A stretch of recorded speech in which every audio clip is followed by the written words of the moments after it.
민원련의 미디어 탈곡기.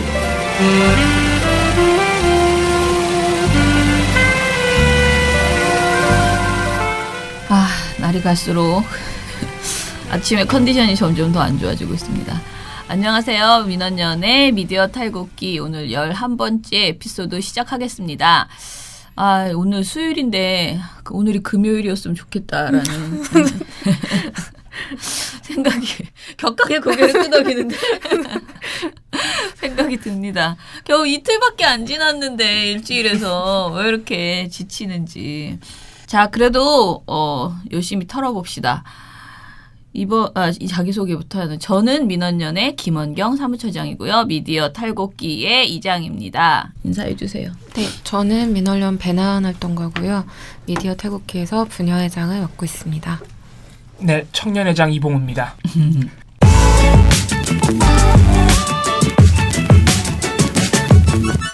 민원연 소식. 민원연 소식부터 말씀드리면 어제 뉴스공장에 이제 나갔잖아요.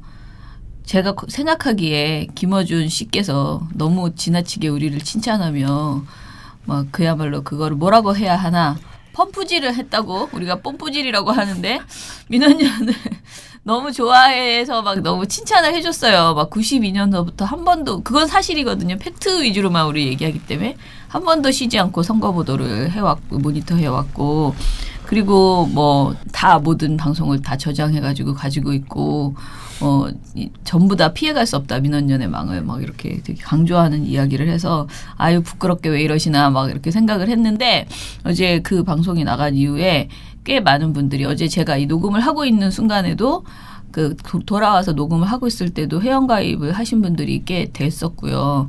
그리고 어제 오후에 정말 왕대박 그 회원이 한 분 가입을 하셨어요. 비용 금액은 말하지 않겠습니다. 왜냐하면 회원들 간에 위화감이 생길 수가 있었어요. 그분이 회원으로 가입한 게 아니고 일시 후원을 하신 건데. 아니에요. 회원인데 한 1년 회원 회비를 그렇게 내시겠다고 하신 거예요. 네. 네. 어쨌든 여러분이 상상하시는 그 무엇보다 상상 초월하는. 저는 위화감을 느꼈습니다. 네. 저 민원연 회원이기도 한데. 저 같은 소시민이 그 정도를 후원하려면요 100년 넘게 후원해야 돼요. 근데 물론 저희 회원 중에 막 이렇게 고등학생인데 고등학생이 5,000원을 회비를 내겠다면서 보냈는데 엄마가 다시 전화를 해서 그거 취소해달라고 그런 적도 있고요. 그러니까 아이는 너무 하고 싶어서 숙제를 하다가 민원연을 알게 됐는데 마음이 너무 이쁘잖아요. 네, 꼭 하고 싶다라고 해서 우리가 10,000원이에요 회비가 5,000원 회원을 안 받아요. 근데 그 친구가 너무 하고 싶어해서 제가 진짜 청소년 그 회원제를 만들어야 되는 거 아닌가 돈을 적게 내거나 뭐 왜 환경운동연합 지금은 모르겠는데 예전에 1,000원 회원 이런 게 있었거든요. 그러니까 1,000원만 내도 회원이 될 수 있는데 학생들 같은 경우에 그래서 그런 걸 해야 되지 않나라는 그러니까 그런 분이 많지 않더라도 그런 제도를 만드는 게 어떨까. 왜냐하면 본인이 너무 쑥스러워하잖아요. 5,000원만 내는 것에 대해서. 근데 그게 학생에게 5,000원은 또 어찌됐든 한 단체에 그렇게 계속 낸다는 건 뭐 액수가 그렇게 중요한 것도 아니고. 네. 근데 이제 엄마는 왜 네 통장에서 돈이 벌써 어떤 단체로 이제 나가느냐 이렇게 항의도 하시고 그랬는데 아무튼 그렇게 적은 돈부터 시작해서 뭐 보통은 대부분 10,000원 그리고 정청래 의원보다는 조금 내겠다면 49,900원을 내주시는 그런 회원님도 계시고요. 네, 존경하는 정청래 의원이 5만 원을 내신다니 그럼 나는 49,900원을 내겠다면서 하시는 그런 회원도 계시고 하여튼 뭐 예전부터 뭐 10만 원 내시는 회원님도 계시고 그래요. 그런데 어찌 됐던 간에 어제 굉장히 큰 금액을 일시적으로 이렇게 한 1년치 모아서 내신 그런 회원이 있었는데 사실 금액이 너무 쩍 벌어져가지고요. 놀랬어요. 그리고 진짜 사람들이 우리 활동을 몰라서 그렇지 아시면 공감에 더 많은 사람들이 공감해 줄 수 있겠다라는 자신감도 좀 생겼고요. 이제 우리 남편이 이제 회사를 다니고 우리 나이쯤 되면 굉장히 기업 마인드 같은 게 많이 생겨가지고 뻑하면은 그 좀 후원 좀 잘 받아라. 뭐 이렇게 후원 회원을 늘리는 방법 이런 얘기를 막 하거든요. 저한테 또 밤의 사무처장이잖아. 우리 남편이.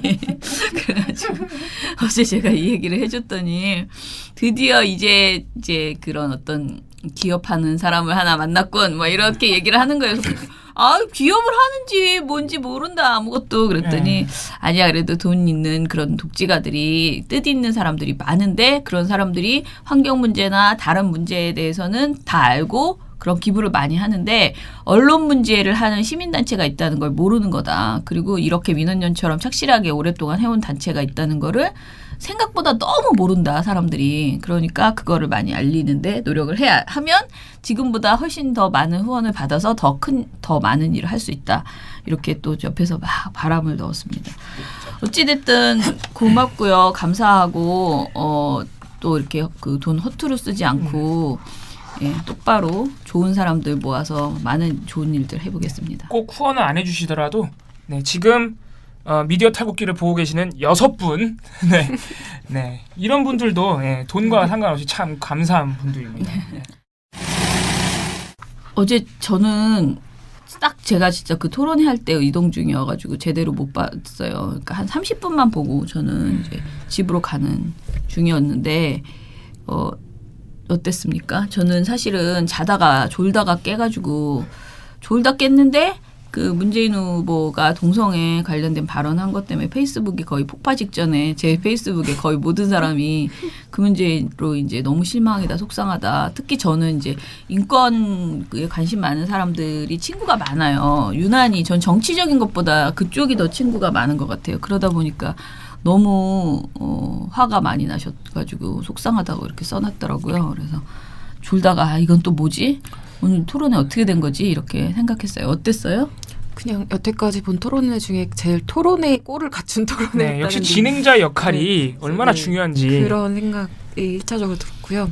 그리고 홍준표 후보의 막말이 정말 많았는데 네. 그 막말이 뭔가 문재인 후보의 그 대답 동성애 반대 그걸로 다 지금 덮여버린 그런 상황인 것 같은 느낌도 들고요. 그 정도인 것 같아요. 그래도 정책 이야기가 비교적 많이 나온 편이지 않아요? 그동안에 했던 것보다는? 정책 이야기가 많이 나오긴 했는데 사실 또 어떤 생각도 들었냐면 지금 사드 그거 오늘 한국에 어제 단독이죠. 네네. 이동하고 막 그게 이미 이제 사실 추진되고 이런 상황에서 그 후보한테 반대할 거니 뭐 어쩔 거니 하면서 그런 얘기하고 있는 게 어떻게 보면 약간 허무하게 느껴지는 그런 기분도 좀 들었어요. 봉우 씨는 어땠어요?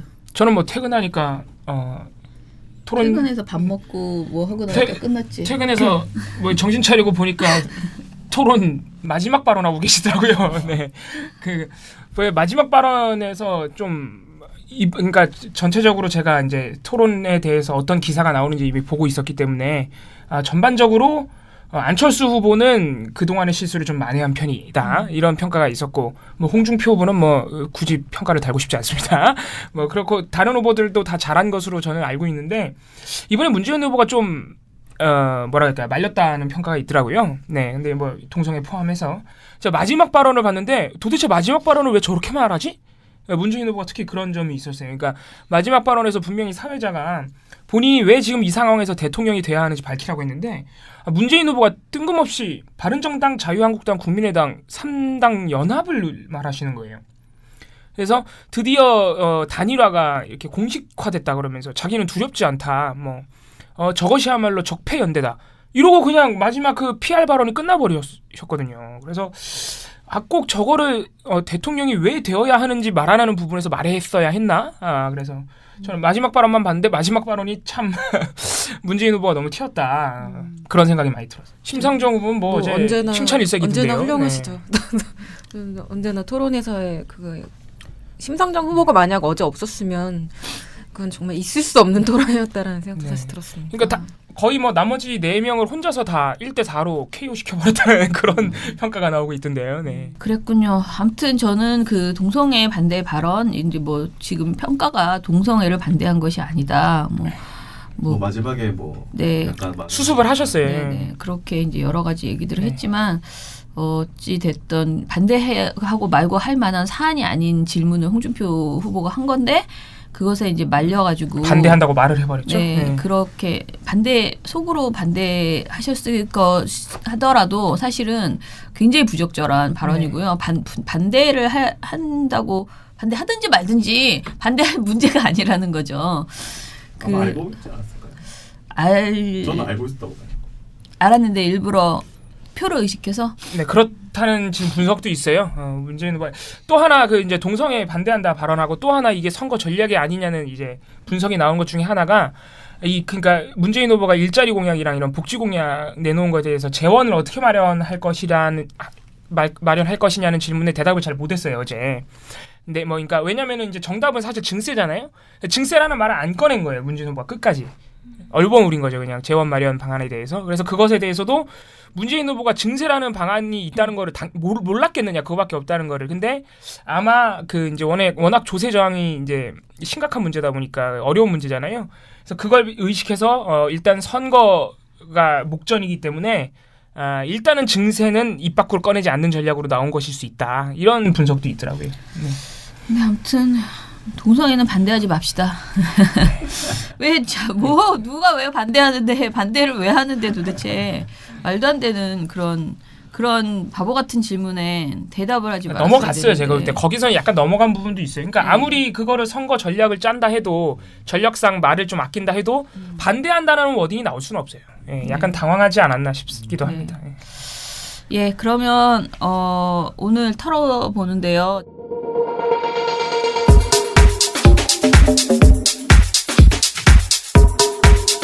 종편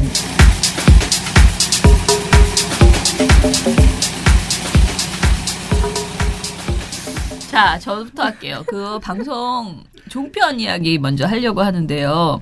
그 이재석 씨를 광고 천재 이재석 씨 관련된 내용이 네? 자칭 아니에요. 진짜 이분은 실제로 평가가 좋은 분이에요. 이 사람은 유명한 사람이에요. 제목이 광고 천재로 자기 써.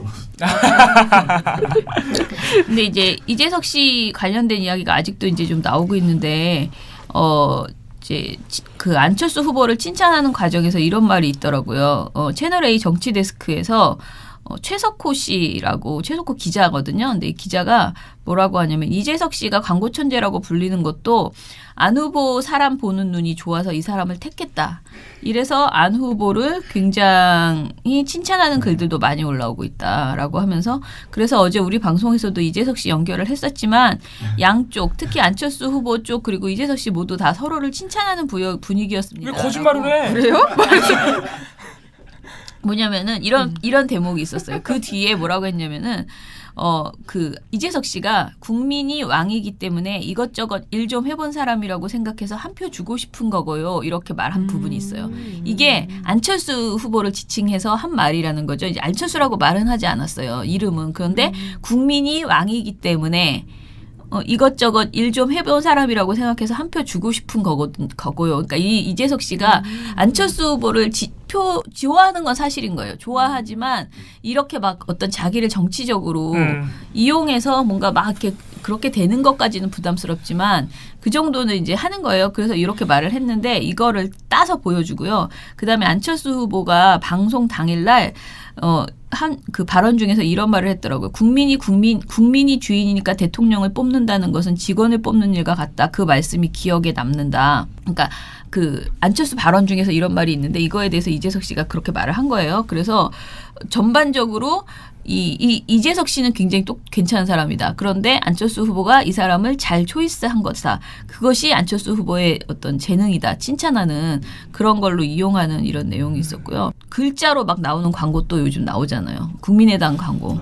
이것도 굉장히 칭찬하는 내용이 있더라고요. 근데 칭찬인지 아닌지는 잘 모르겠지만은 그 왜 인터넷에 그 예전에 무슨 파로만가 그런 그 가구 광고 있었잖아요. 그런 광고 같은 느낌, 이게 타당타당 하면서 이렇게 열었다 닫았다 하는 그런 광고 같이 그렇게 보인다고 하면서 굉장히 광고가 이제 좋다, 뭐 화제가 되고 있다라고 했는데 어떤 사람은 텔레비전이 고장난 줄 알았다고 그렇게 말하는 사람도 있던데. 전 보지도 못했는데 뭔 광고죠? 그냥 초록색 글자가 막 이렇게 왔다 갔다 해요. 타당타당 하면서 굉장히 왔다 갔다 하는데 정신이. 근데 한강에서 아이폰 저기랑 비슷하다고. 네. 아이폰 광고요? 예, 좀 쓰셨네. 네, 그래서 아무튼 그 광고에 대해서도 지금 칭찬을 해주고 있습니다. 그리고 뭐 능력 안철수 후보의 그 토론 지난번 화제가 된 이번 토론 말고 바로 직전 토론회 있잖아요. 그 토론회는 솔직히 안철수 후보가 되게 한마디로 망쳤잖아요. 그러니까 이건 객관적으로 망친 거예요. 그 분이. 23일 토론 말씀하시는 겁니다. 근데 그 토론을 가지고도 안철수 후보를 감싸는 그런 발언들이 있었더라고요. MB 아바타 나온 토론 말씀하시는 거죠? 맞아요. 그래서 그 1, 2, 3위 3명의 후보와 관련된 TV 토론의 영상을 보겠습니다라고 한 다음에 막상 이제 영상을 보여주는데 안철수 후보의 해명만 제대로 전달하는 영상을 채널 A의 뉴스 탑10에서 보여줬다는 거예요. 그래서 문재인 후보는 말을 끊고 답을 회피하는 장면만 부각을 했고 홍준표 후보는 안철수 후보한테 질문하는 장면만 보여주고 그 다음에 이후에는 그 문재인 주적 논란 뭐 이런 것들을 길게 보여줬고요. 그 다음에 안철수 후보에 대해서 뭐라고 하냐면 하종대 씨가 사실은 홍준표 후보가 안철수 후보한테 한 질문들이 상당히 까다로운 질문이었거든요. 그런데 스티브 잡스가 뭐 어디 있는데 뭐 그 사람이 있는데 당신이 사실은 일본말로 좀 그렇지만 어쨌든 이게 다 무슨 말인지도 잘 모르겠어요. 어쨌든 오히려 안철수가 대통령 되면 오히려 박지원 대표가 오히려 대통령 역할을 하는 것 아니냐 이런 것에 대해서 스티브 잡스 얘기로 넘어가고 그 다음에 여기서부터가 중요한데 이제 로고가 없는 것에 대해서 나이키로 얘기한 것들은 상당히 재치 있는 그런 답변이었다 이렇게 생각을 합니다. 그랬어요. 자, 이게 이제 다시 말해서 홍준표 후보의 질문에 대해서 스티브 잡스로 받아치고 그 다음에 로고가 없는 것에 대해서 지적하자 나이키로 받아친 것은 상당히 재치 있는 답변이었다. 야, 이거는 진짜 꿈보다 해몽이에요. 네. 그 순간에 되게 이상해 보였는데 나이키만 있지 글씨 없어도 나이키인지 다 인식하지 않느냐 이게 이재석 씨가 그 전날 한 말이에요. 방송에서. 똑같은 말을 이재석 씨가 했어요. 갖다 붙일 거랑 붙여야지 무슨 그거 국민의당이랑 그게 돼요? 나이키랑? 국민의당이 신발입니까? 아니 그 나이키는 너무 오랫동안 이제 인지도가 생겨서 그 나이키가 없어도 그게 이제 나이키 로고라는 거 알지만 국민의당 로고를 우리가 전혀 알아요? 뭐 어떻게 그 약간 피자 여기다 넣는 그 삼각 그것처럼 생긴 그거 알고는 계시네. 나는 몰라. 네, 저도 몰랐어요. 그 만약에 로고만 있으면 그게 그러니까 초록색이라는 거는 좀 이식돼 있지만은 다른 거는 모르거든요. 근데 이 나이키 발언을 한 것이 사실은 그 이재석 씨가 한 거를 그대로 가져다 한 건데 이거를 가지고 그렇게 재치 있는 답변이었다 이렇게 칭찬하는 것도 굉장히 진짜 정말 좋아하시나 보다. 채널 A는. 네, 뭐 취향 존중합니다. 네. MBN의 뉴스 빅5에서는 윤영걸 매경닷컴 전 대표가 뭐라고 하냐면은 자기가 요즘 어디 모임에 가면은 안철수 후보 얘기만 한다라고 사람들이 그런다. 왜 자기 근황을 얘기해? 그러면서 그 안철수 후보가 좌표를 중도에서 어떻게 설정하느냐 이런 게 굉장히 중요하다. 엊그제 동창회에 갔더니 얘기하는 게 다 안철수 후보만 얘기하더라. 왜 그러냐. 가만히 생각해봤더니 다른 후보 지지하는 사람들은 마음을 정해서 말을 안 하는데 안철수 후보를 지지하거나 지지할 사람들은 뭐 조금만 정보라도 더 얻을 게 있나 그런 생각이 들어서 자꾸 물어보고 화제에 올리는 것이다. 그래서 안철수 후보가 토론을 잘해야 된다라고 이야기를 했습니다. 무슨 소리를 하는 거죠? 아무튼 그런 말을 했습니다. 왜 방송에 나와서 자기 넋두리를 할까요? 그리고 홍준표 후보의 악재를 두둔하는 그런 돼지 그거를 두둔하는 그런 얘기가 있었는데요.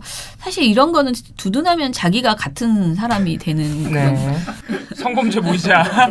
네. 쓸데없는 그 짓을 이렇게 하더라고요. 전원책 씨가 이것이 정치다 4월 21일 방송에서요. 본인이 사회자죠. 네, 진행자. 막 웃으면서 정말 이 얘기를 하는데 이 얘기 너무 황당한 이야기이기 때문에 이렇게 웃으면서 할 얘기는 아닌데 뭐라고 하냐면 홍준표 후보에게 악재가 또 하나 터졌습니다. 악재라기보다는 지지자 쪽에서 이게 무슨 옛날 이야기냐 이러는 건데 대학생 시절에 숙집에서 옆방에 있던 사랑하던 여학생 때문에 고민을 하니까 함께 성폭력, 짝사랑하는 친구가 성폭력을 하려고 하는 어떤 그런 기도에 가담을 한 것 아니냐는 논란입니다. 본인이 쓴 자서전 때문에 생긴 문제입니다.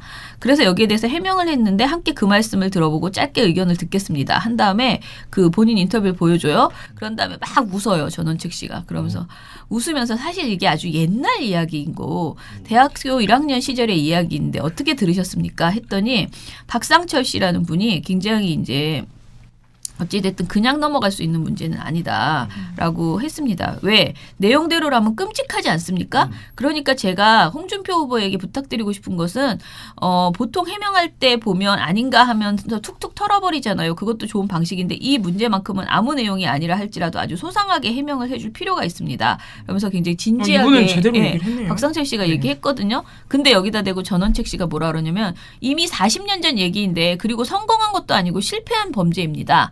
라고 다시 한번 이제 얘기를 해주는 거예요. 그랬더니 박상철 씨가 또 진지하게 답변을 하니까 전원책 씨가 딱 끊으면서 알겠습니다. 어쨌든 그런 엄중한 범죄에 가담을 했다면 40년 전이 아니라 50년 전 일이라도 검증할 것은 검증해야겠죠. 라고 진지하게 말을 했대요. 근데 우리 모니터들 하는 표현이 그 앞에서 너무 별일 아닌데 껄껄껄 웃고 크게 웃은 거예요. 예, 놀리고 그래놓고 마지막만 이렇게 수습하면 뭐하냐 이런 지적. 뒤늦게 본인이 자기가 너무 크게 웃었나 이런 생각이 들었을 수 있죠. 네. 그리고 채널 A에서 김태현 변호사가 이슈투데이라는 방송에서요. 그 또 이거를 얘기를 하면서 이 이야기를 그 자서전에 넣은 이유가 사람이 너무 자서전에 너무 자기는 뭐 좋은 공부 잘했고 좋은 대학 나왔고 뭐 어쩌고 이렇게 좋은 얘기만 쓰면은 감동이 없기 때문에 인간미를 넣기 풀리기 위해서 개소리야, 이 이거는. 에피소드를 넣은 것이다라는 식의 이야기를 여기서 해요. 그래서 그게 인간미예요? 김태현 씨가 뭐라 그러냐면 2005년에 자서전에 왜 썼느냐 제가 한번 생각을 해보니까 정치인들 자서전 보면 본인 젊었을 때 일탈 약간의 잘못 스스로 셀프 디스 이런 것도 했다는 거죠. 왜 그래야 좀 인간적으로 보이거든요.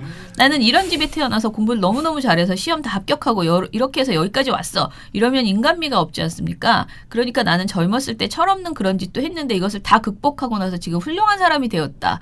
이렇게 그런 얘기를 쓴다는 거예요. 이런 내용이 다 들어간대요. 그래서 그런 것들이 홍준표 후보가 그런 에피소드를 집어넣은 것 같은데 그거 사실은 12년이 지나서 지금 본인의 발목을 잡고 있는 거죠. 그러니까 2005년에 저게 나왔으면 그때 당시엔 그냥 그러려니 하고 지나갔을 수 있는 것들도 지금의 시각으로 보면 굉장히 엄격하게 볼 수밖에 없는 것이거든요. 라고 이렇게 하면서 이게 약간 지금은 문제지만 그때는 괜찮다. 그때는 괜찮았던 아무 일도 아니었던 것이었다. 이런 식의 멘트를 하는 거죠.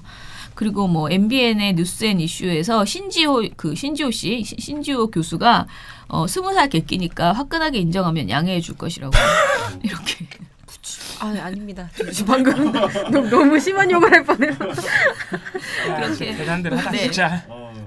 다 범죄자야. 그러니까 다. 위기 대응을 사과를 화끈하게 신속하고 진정성 있고 구체적으로 이렇게 하면 그나마 이게 이제 저 시대가 무슨 성폭력이나 이런 학교 교육도 거의 없던 시대고 저렇게 20살 청년들 남자들 그냥 소영웅주의에 사로잡혀서 객기 부리던 시절이니까 그때 그걸 솔직하게 인정하고 그러면 사람들이 이렇게 그나마 양해해 줄 수 있을지도 모른다.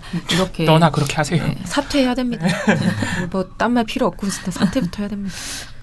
예, 아무튼 그런 말들이 진짜 아유 이게 왜 해주지? 이런 바보 같은 말을 도대체 왜 해주는 거지? 그러니까 이 말을 들으면 네. 더 화가 나잖아요. 한 번 더 상기하면서 더 열받고. 오히려 표가 떨어져 나가겠는데? 이거 그러니까. 고도의 전략 아닙니까 혹시?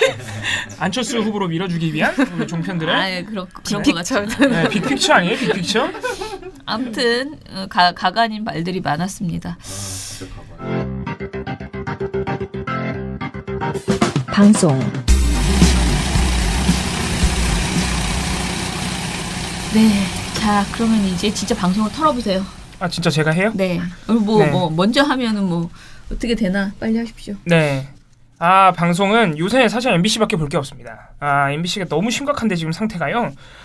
일단은 대선 보도 하나 하고 대선 보도하고 이제 관련이 좀 적은 사안이 하나 있는데 두 개 다 MBC가 문제인데 이 24일 보도에서는 그러니까 월요일 보도인데 일요일 날 있었던 선관위 주최 토론회 관련 보도가 월요일이 돼서야 나왔습니다. 왜냐하면 토론이 자꾸 밤에 하니까 그 당일 저녁 뉴스에는 안 나와요. 그래서 월요일 뉴스에 이제 23일 선관위 토론회가 보도가 됐는데 이 중에서 MBC가 어떤 보도를 냈냐면은 아주 그 편집이 교묘해서 마치 문재인 후보가 유승민 후보의 말을 잘랐다는 식의 이제 묘사가 들어갔어요. 이게 무슨 보도냐면은 일단 보도 제목이 주제 무시하고 말 끊고 화내고라는 제목의 보도입니다. 자, 이게 그러니까 보도의 취지가 뭐냐면 이번 선관위 토론회가 네거티브 공방과 버릇없는 토론 태도 이런 것으로 물들었다고 비판하는 취지의 보도예요. 자, 그러면서 자기 주장을 하다가 상대방이 반박하려고 하면 말을 끊어버리기도 하는 사례가 있다 하고 기자가 소개를 합니다. 그 사례로 소개되는 게 바로 문재인 후보와 유승민 후보의 공방 장면이에요. 자, 이 공방 장면이 어떤 장면이냐면은 아마 보신 분들은 아실 텐데 유승민 후보가 이게 토론 초반이에요. 초반에 나온 장면인데 유승민 후보가 북한 인권 결의안 문재인 후보가 벌써 4번이나 말을 바꿨다. 해명을 제대로 하셔라. 뭐 이런 식으로 또 그거를 해명을 요구했어요.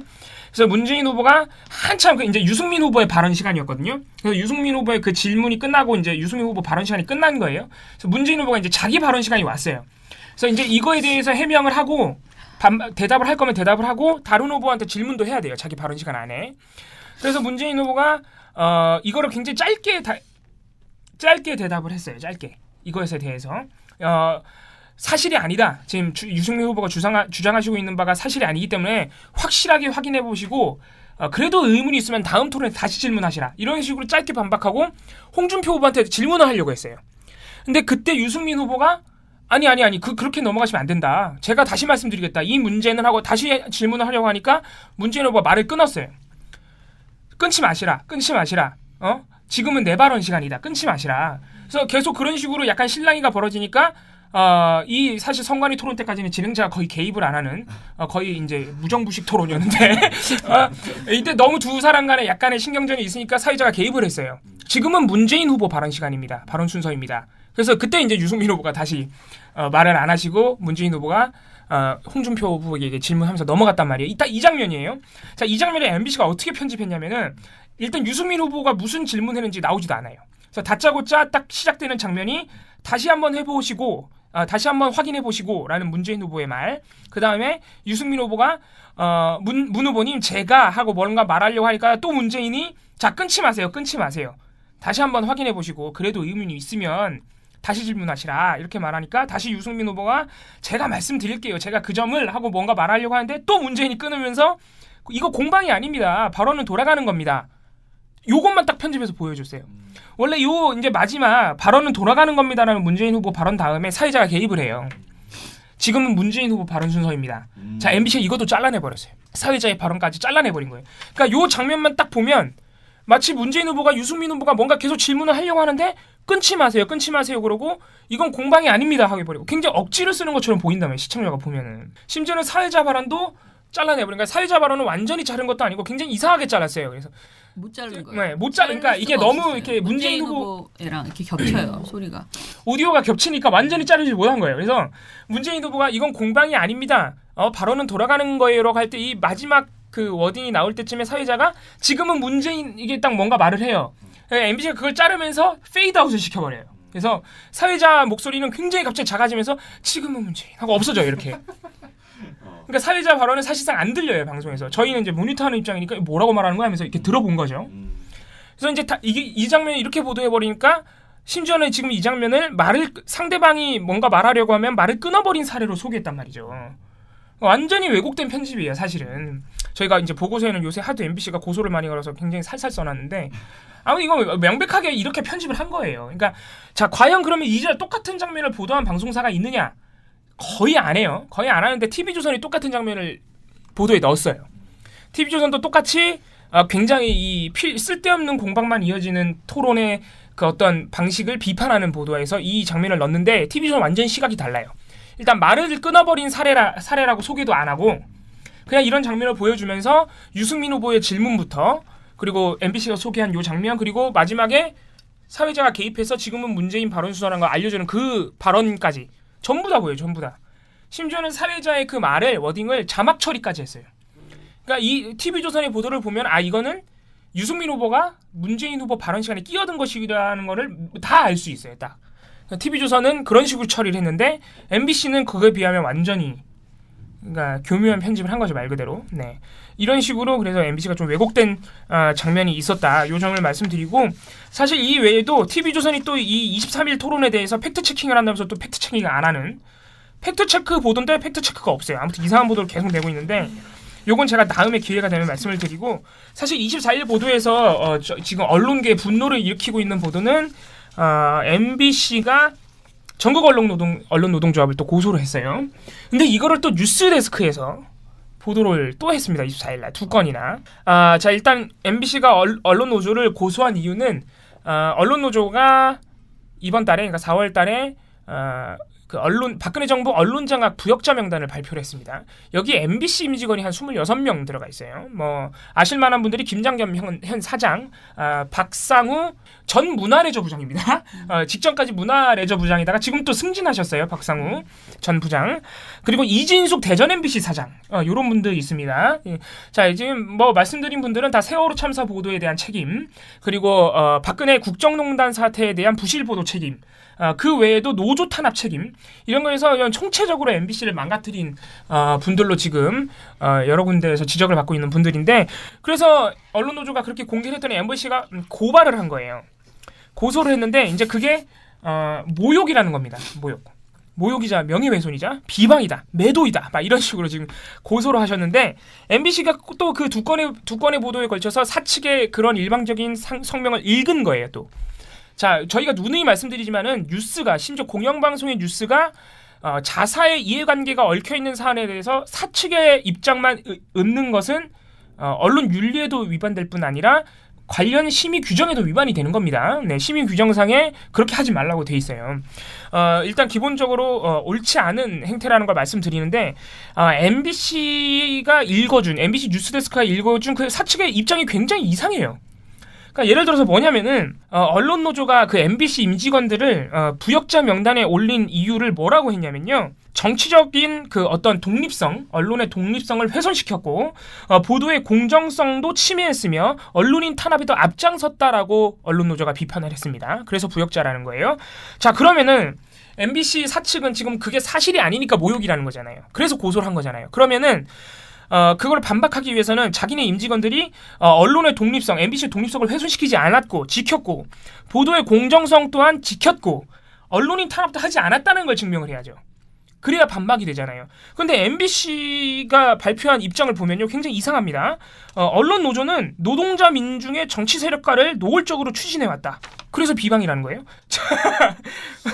왜 언론 독립성을 훼손하고 공정성을 훼손합니까? 하고 비판했더니, 그거에 대한 반박으로 언론 노조는 노동자 민중을 정치 세력화하려고 했다. 그래서 사실이 아니다 이거예요. 말이 됩니까 이게? 논리도 없고 전혀 이게 인과관계가 성립이 안 돼요. 성립이. 그러니까 이게 사실 그러니까 MBC 이거를 읽은 MBC나 MBC 사측의 입장이나 이게 정말 언론인으로서 기본이 안 돼 있는 게 뭐냐면요. 그 저널리즘 중에 가장 최악의 저널리즘 행태 중에 하나가 뭐냐면 누군가 비판과 의혹을 제기했을 때 그걸 반박하는 방식 중에 최악의 방식이 그거를 그 내용을 반박하는 게 아니라 의혹이나 비판을 제기한 사람을 비판해버리는 거예요. 이게 가장 나쁜 방식 중에 하나거든요. 그러니까 쉽게 말하면 이제 흑색성전이나 마녀사냥에 해당하는, 그러니까 언론 노조가 자기네를 비판했더니 언론 노조는 노동자 민중을 정치 세력화하는 사람들이야. 뭐 그게 뭐 그렇게 나쁜 건지도 잘 모르겠는데. 노조는 원래 당연한 거 아니야? 네. 원래 노조는 그게 정치 세력. 원래 노조는 그러라고 만드는 거예요. 노동자의 정치 세력을 좀 키워보자는. 근데 그거를 막 그 노고로 하는 집단이다 막 그러면서 월급만 올리라는 거야. 딴 건 아무것도 하지 말고. 네. 자, 또 하나 이제 제가 2건이라고 말씀드렸는데 또 하나의 이 보도도 상당히 재밌습니다. 이것도 MBC 사측의 입장을 읽은 건데, MBC가 또 하나 언론 노조를 비판한 그 입장이 뭐냐면요. 언론 노조가 부역자 명단이라는 걸 발표했는데, 부역자는 예전에 북한 공산당에 동조했던 사람들이나 쓰던 말이다. 북한이 쓰던 말이다. 이런 반박을 했어요. 놀랍지 않습니까? 그러니까 그럴 때 우리 동무라는 말을 가끔가다 써줘야 돼. 진짜 놀라운 발상이에요. 네. 아니 이거를 공영방송의 경영진이 사측이 공식적인 입장으로 발표를 했고, 이걸 또 공영방송이 보도했다는 게 사실 굉장히 충격적인 거예요. 이거는 일단 사실관계 틀립니다. 부역자는 멀쩡히 표준어로 등록돼 있는, 네. 그리고 사전자 뜻이 다 있는 용어입니다. 네, 사전자 뜻이 다 있어요. 그래서 주로 이제 용례로는 예전에 군사 독재 시절이라든가 군사 독재 정권이라든가 아니면은 전체주의 세력 또는 식민주의 세력들한테 동조했던 인물들에게 전 세계가 공용으로 쓰는 말이에요. 네, 사전적 의미도 다 등록이 돼 있어요. 심지어는 MBC도 부역자라는 말을 버젓이 보도에 쓴 적이 있습니다.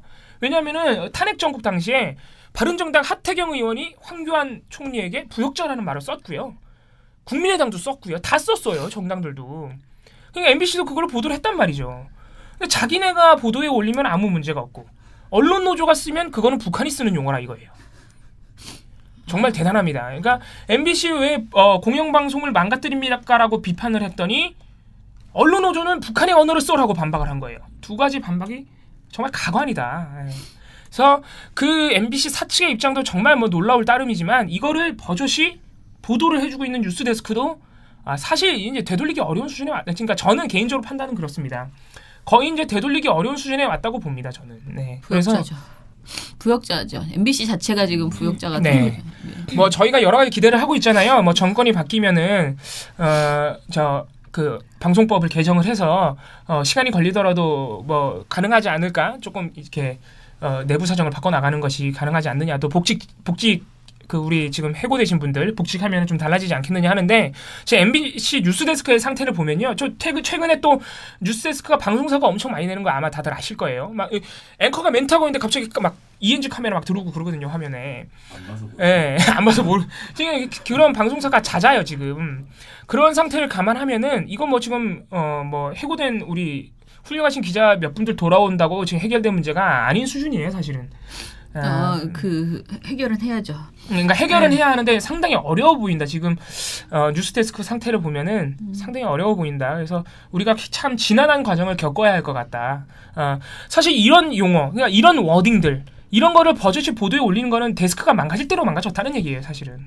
네. 그래서 상당히 저는 굉장히 회의적인 느낌이 MBC 뉴스를 보는 사람으로서 뭐 제 자의로 보는 건 아니지만 참 어려운 그런 마음이 듭니다. 네, 방송은 여기까지 타겠습니다. 어제 제가 지금 MBC 얘기 나왔으니까 말인데 어제 이제 언론노조가 아니고 그 MBC 관련해서 굉장히 중요한 보도들이 이제 나왔는데요. 지금 그 전 사장 안강한 사장 관련해서 배임 행위가 있다라는 그 기사가 한겨레 신문하고 그 다음에 미디어 오늘에 나왔어요. 근데 보도를 보면 좀 진짜 저는 뭐 실제로 만약에 제대로 밝혀내면 이거보다 뭐 우리가 말하는 김재철 사장 굉장히 했잖아요. 근데 아마 더 큰 일이 발생할 텐데 지금 이제 걸린 거는 뭐냐면은 MBC 사장 퇴직 이후에 수억 원의 퇴직금과 공로금 정관예우 특혜를 받게 됐잖아요. 안강한 사장이 거의 뭐 2억 가까이의 그런 정관예우를 받게 이제 전 사장이 그렇게 받게 되어 있는데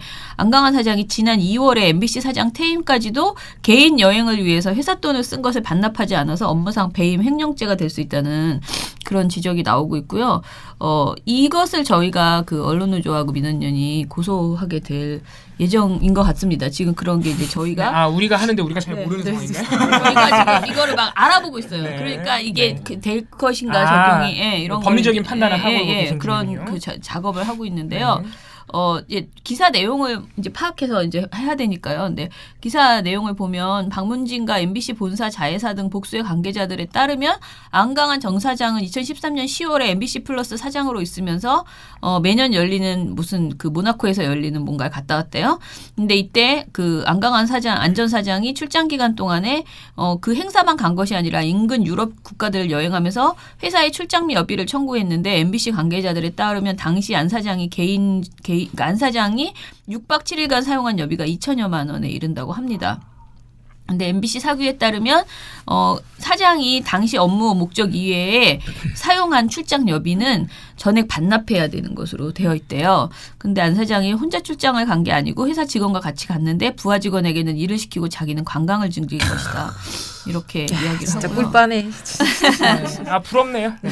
근데 제가 이 MBC 문제를 MBC 그 정관예우 MBC 전 사장의 그 품위를 지켜주기 위해서 이상한 회사에 가서 MBC의 명예를 떨어뜨리지 않게 하기 위해서 당분간 한마디로 당분간 취업하지 말라면서 2억을 준다는 거잖아요. 한 달에 뭐 2천만 원씩 월급을 주고 자문비를 주고 뭐 가관도 아니에요. 차도 주고 막 뭐 하는 일에 비해서 도대체 무슨 자문을 하겠다는 건지 모르겠지만 근데 그런 정관예우를 해준다고 써 있으니까 제가 그거를 그 CBS 그 PD님께 이렇게 그걸 싸줬거든요. 그 기사를. 그랬더니 와 MBC 사장 정말 부럽네요. 너무 사람들이 욕하는 게 아니고 와 정말 꿀보식 세상에 이런 자리가 있다니 막 이렇게 얘기를 하던데 그리고 이제 MBC에 여러 가지 이분 말고도 지금 울산 MBC의 윤길용 사장이라고 이분도 지금 그분도 혐의가 있죠. 예, 혐의가 네. 있어서 이런저런 지금 MBC 관련된 몇 명의 인사들이 지금 문제가 되고 있습니다. 그래서 슬슬 이제 적폐들이 드러나고 있다. 그동안에는 워낙 정보에 접근하기 어려웠기 때문에 이제 이런 문제들이 사실 파보면 엄청날 거예요. 제대로 감사를 진행한다면은 그런 문제들이 드러나고 있다. 이렇게 보시면 될 것 같습니다. 그래서 저희가 모니터만 하는 것은 아니고 네. 이렇게 열심히 싸우고 있다는 점. 네, 열심히 대응해 보겠습니다. 신문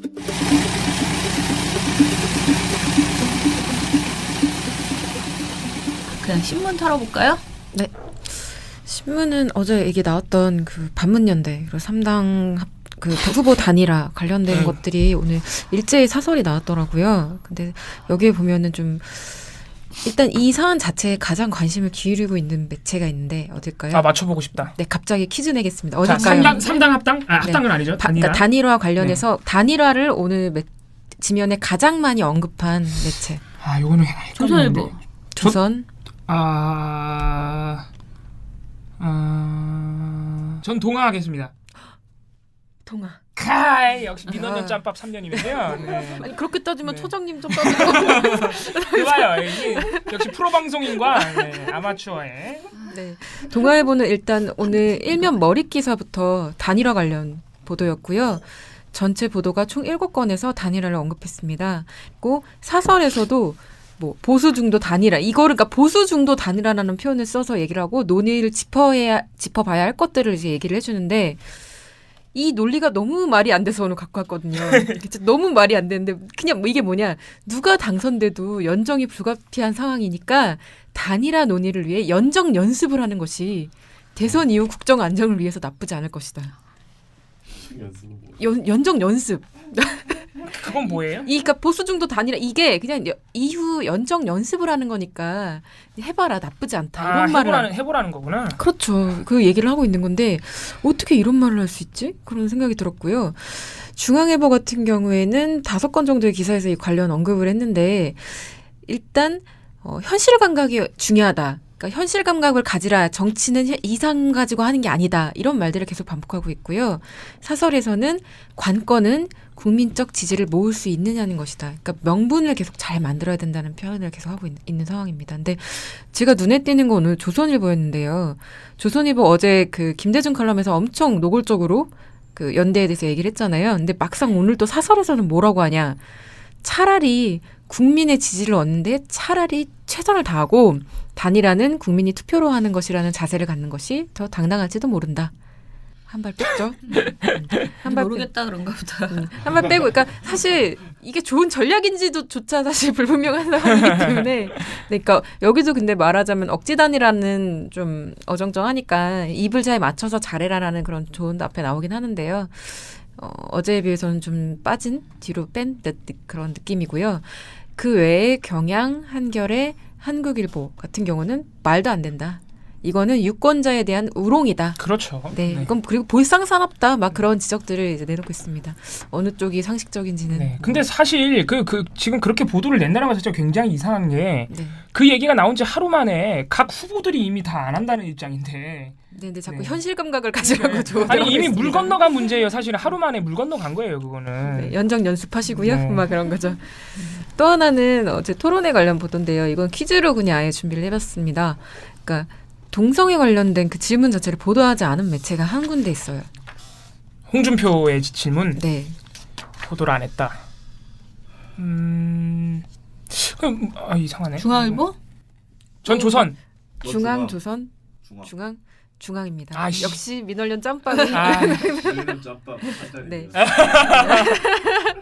또 하나 자존심 상해. 언급은 해요. 그 질문 자체 홍준표 후보가 그 질문 자체 언급을 하는데 그 뒤에 붙인 심상정 후보의 이건 찬반 문제가 아니다라는 발언을 보도 안 한 매체가 하나 있어요. 조선. 조선, 발언을 저도 조선. 조선, 동화. 동아, 조선이었습니다. 그래서 여기에 대해서 조선일보는 두 후보의 공방만 딱 얘기를 한 다음에 이거를 문 후보의 동성애 관련 발언은 인터넷에서 진보층이 반발하여 검색어 순위 상위에 올랐다. 이런 코멘트를 붙여줍니다. 이거랑 지금 아침에 보면서 제가 굉장히 좀 짜증이 났던 것 중에 하나가 동아일보 보도였는데요. 어제 고용정보원 그 권양숙 친척 관련해서 보도를 했었잖아요. 그걸 보도를 합니까? 네, 보도를 했었는데 이게 어제 여기 그 해당 보도에 뒤에서 뭐라고 붙여놨냐면 얘네가 본보는 휴대전화로 여러 차례 연락을 시도했으나 권씨는 전화를 받지 않았다. 그리고 고용정보원 관계자는 친척인지 확인되지 않았다고 말했다라고 붙였다고 말씀을 드렸잖아요. 네네. 네. 오늘 똑같은 보도를 또 냈어요. 이 워딩이 한 번 더 또 똑같이 있어요. 그러니까 그렇게 쓴 거예요, 그럼? 어제 보도랑 달라진 내용이 거의 없는 거예요. 그냥 제목은 그냥 뭐 국민의당, 노무현재단, 채용특혜 몰라요. 채용특혜 의혹 충돌 이 기사를 내놓고 오늘 이 구절 읽어드릴게요. 고용정보원 관계자는 권 씨가 나는 권 여사의 친척이 아니다라고 했다라고 전했다. 권 씨는 휴대전화를 꺼두거나 응답하지 않았다. 지금 자기 기사를 우락가이하고 있는 거예요. 어제 기사를.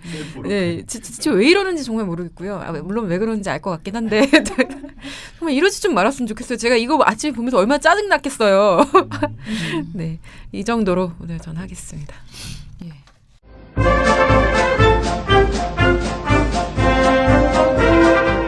대선미디어감시연대는 대선 기간 동안 언론들의 선거보도 행태에 대해 여러분들의 제보를 기다립니다. 대선미디어감시연대가 여러분들의 의견을 경청하고 팩트체크 후 대응하겠습니다. 1661-0999로 전화주세요. 여러분의 제보가 공정한 언론을 만들고 새로운 대한민국을 만듭니다.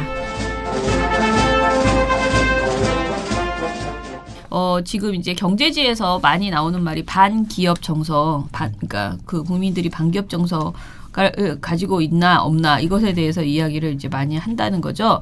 재벌을 중심으로 한 재계가 심각한 반기업 정서로 인해서 기업 경영과 투자 의욕이 상실되고 결과적으로 경제 성장에 큰 장애가 된다면서 개선을 요구하는 목소리를 내고 있고 경제지들이 이들의 이 경제단체의 하소연을 그대로 중계하는 것은 물론 재계의 반기업 정서의 유포를 부추겨 왔다라고 이렇게 이야기를 합니다.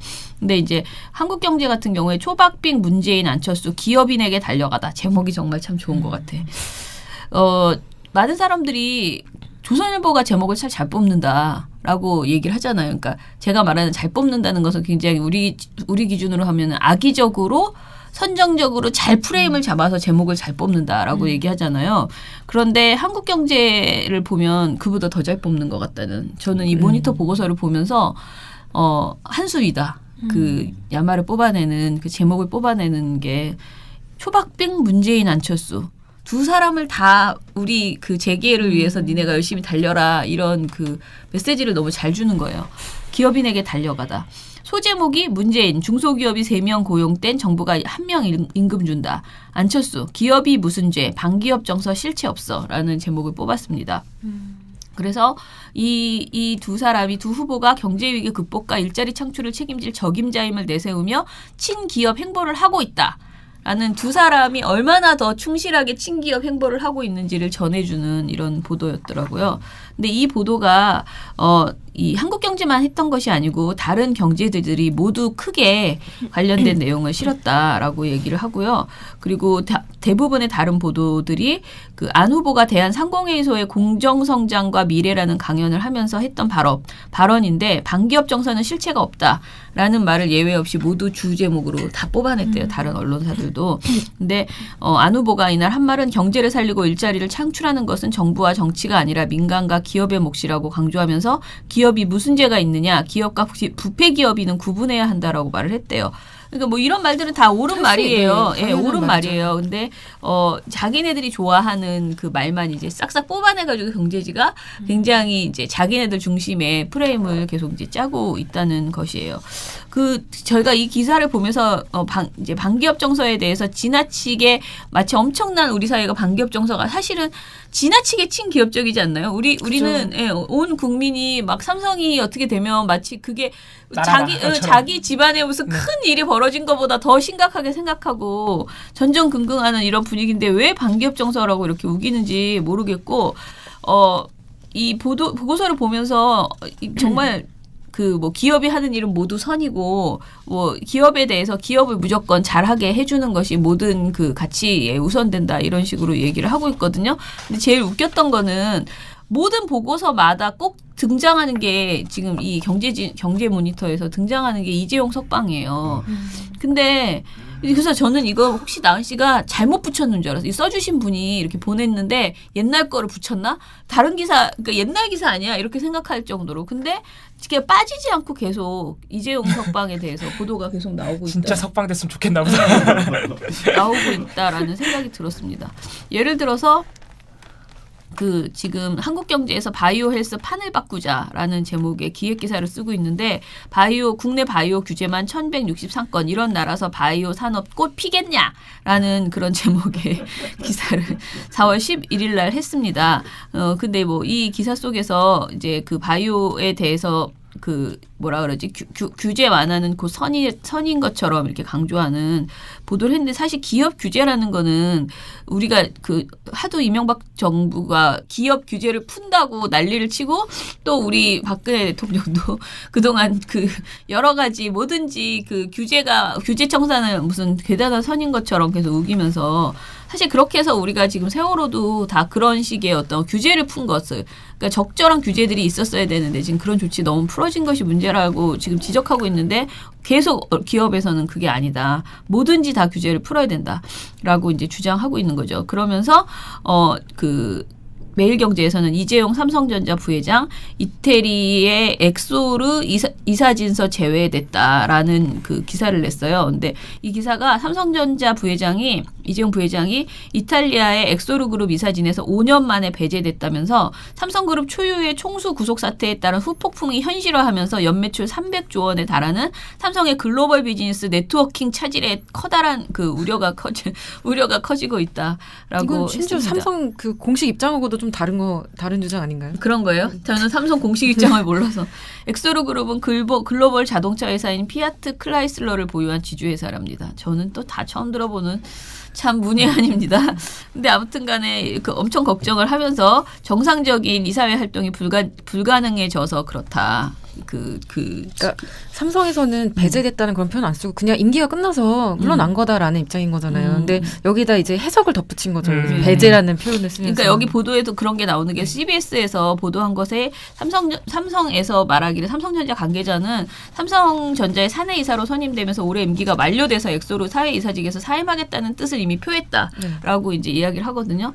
근데 뭐 어떻게 해석하든 이거는 이제 자존심 상해서 이렇게 말한 것일 수도 있고 그건 잘 모르겠어요. 뭐 내막은 알 수 없으나 어떻게 하긴 하나같이 다 배제라는 표현을 썼다는 거에서 일단 의도가 어쨌든 사실관계를 어느 정도 왜곡을 한 거죠. 네네네. 그리고 아무튼 매일경제에서도 또 다른 보도에서도 이재용 신압으로 와닿는 YJ의 부재. JY입니다. JY구나. 네. YJ는 용재고요. 어머 네. 그렇구나.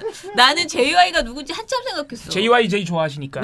어떻게 요즘은 좀 아닌데 노래는 좋아합니다.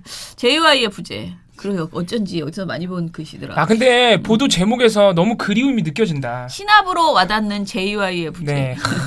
내가 이 JYJ의 부재를 신압으로. 네, 무슨 시 제목 시를 쓰는 것 같아. 시를 쓰는 것 같아. 신압으로 와닿는 재용의 부재. 삼성 최고 실적도 못 즐긴다. 야 제목 진짜 죽인다. 네, 최고 실적이 나왔는데도 장난 못 아니다. 즐기고 있다는 장난 거잖아. 아니다, 진짜. 예. 그러니까 최고 실적인 거를 말은 해야겠고, 그죠? 네.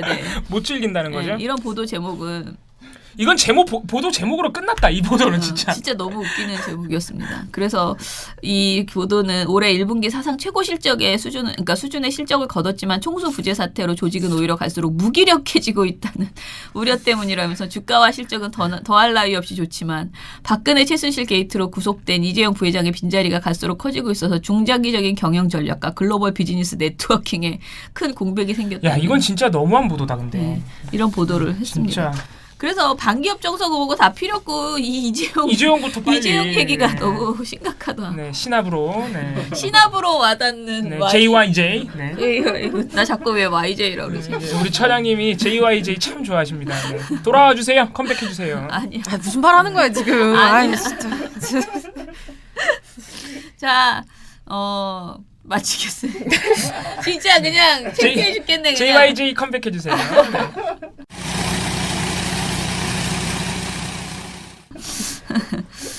민원년의 미디어 탈곡기. 이렇게 끝나요? 아, 진짜. 이렇게 끝나는 거예요? 네, 네. 역시 아. 프로 방송인. 제가 오늘 좀 맛있는 거 좀 먹으려고 했더니만은 참 복잡하네. 예. 아무튼 마음이 먹는 네. 대로 다 가 있어요. 얼른 끝내시죠. 맛있는 배고프신가 거를 봐요? 먹고 네. 싶습니다. 예. 맛있는 거 먹어서 좀 기운을 내야 오늘 오후에 네. 제가 그리고 오늘 품격 시대 나갑니다. 저녁에. TBS 정봉주의 5시부터 품격시대. 5시부터 6시 사이에 하는 네. 생방송이라고 그러더라고요. 네. 예. 그래서- 많은 시청 부탁드립니다. 5시부터 5시 반에 출연하신다고 하니까 네. 네, 우리 슈퍼스타 김원경 차장님의 모습을 방송으로 네, 확인하실 수 있는 기회입니다. 자, 그러면은 예. 저 품격 시대도 하고 오늘 또 파파이스도 있고 그래서 오늘 굉장히 바쁜 날입니다. 오늘 잘 견디고 나면 목요일은 좀 나아지리라 생각하고 내일은 아침에 제가 반드시 뭔가를 먹을 거 사가지고 와서 여기다 이렇게 놓고 뭐 하면서 먹으면서 해야겠다. 네, 저 저희 지금 것도 좀 굉장히 지금 예, 당이 떨어지는 느낌이 들고 있습니다. 예, 여러분 민원년 미디어 탈곡기는 내일도 열심히 할 거고요. 민원년 미디어 탈곡기는 내일도 열심히 털어드리겠습니다. 타타타.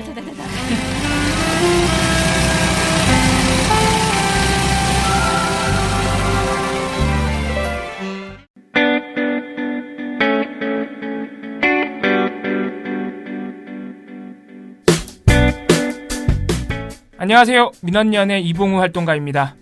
우리나라에서 언론의 문제는 민주주의의 문제입니다. 독재와 부패 기득권을 대변하는 언론들은 아직도 살아있습니다. 민주주의의 문제는 곧 우리 삶의 문제입니다.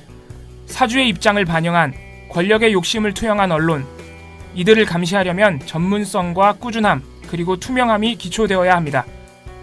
민원연은 1984년부터 시민단체로서 언론을 감시해오고 있습니다. 민주언론시민연합은 여러분의 소중한 후원으로 투명하게 운영됩니다. 민원연 후원으로 언론을 감시하고 견제하는 활동에 힘을 보태주세요. 민주언론 시민연합은 여러분의 소중한 후원으로 투명하게 운영됩니다. 후원 계좌 신한은행 100-019-186-241입니다.